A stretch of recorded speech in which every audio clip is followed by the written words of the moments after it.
There's no better place to meet Mr. Auster than New York. I do really believe in that. On my way from the JFK airport, when I just landed on Tuesday, I found the slogan, "Welcome to #1 city." And this city is always playing a very important role in your works, books or movies. Maybe it's even sometimes the most important character, or the second character, whatever. I asked my listeners, as I told you, to prepare some questions for you. And this was the most popular one. Why New York, Mr. Auster? No other city but New York.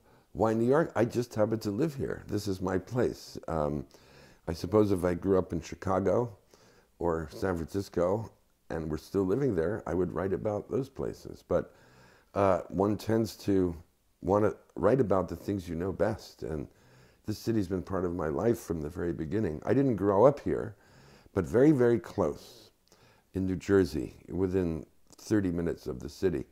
And my grandparents were here in Manhattan, and I spent a lot of time with them as a child. So New York has been part of my bloodstream from the day I was born. And it's the place I know best. And I don't think of it as #1.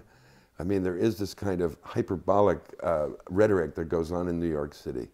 You see a coffee shop, #1, world's best cup of coffee. #1 cheesecake. Everything is #1. But that's just publicity. It has nothing to do with the truth.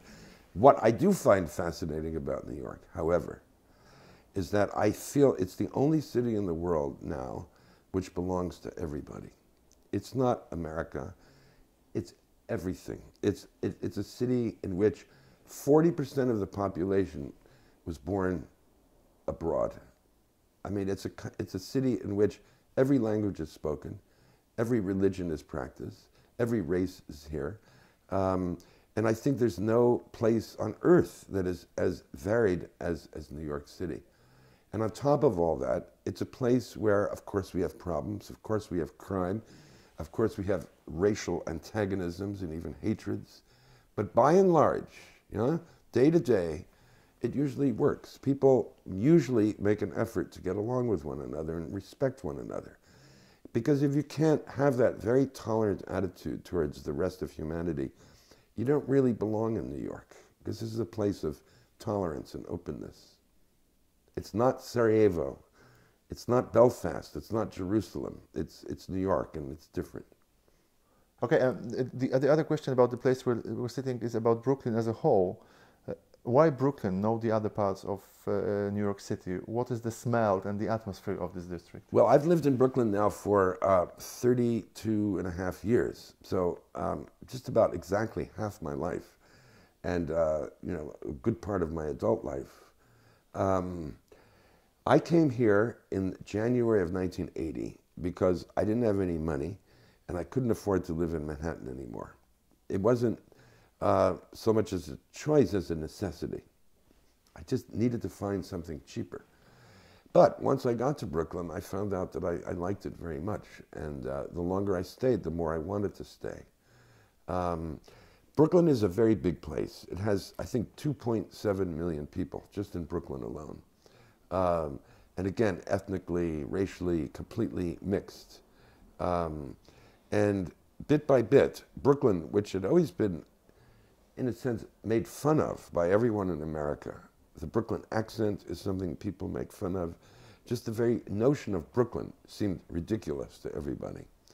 But in the last 20 or 25 years, Brooklyn has risen up from the ashes and become one of the most vibrant parts of New York City. And right now, Brooklyn is filled with writers. I mean, nearly half the important novelists in America seem to live in Brooklyn. Not to speak of painters and musicians, and most of the people who work in publishing are all living in Brooklyn now. So it's a very exciting place to be. More than Manhattan? I feel that it's more interesting. Others might disagree with me, but I now think this is probably a better place to live. You know, it's a funny story, but when I ask a few of my friends, and there's also one more question from my listeners, that maybe you don't realize it, but after your books were published in Poland and the movies were in the cinemas. I mean, Smoke, Lulu on the Bridge, or Blue in the Face. That was for the people assigned to go to New York. That's So good. you became a guide who invited people to New York.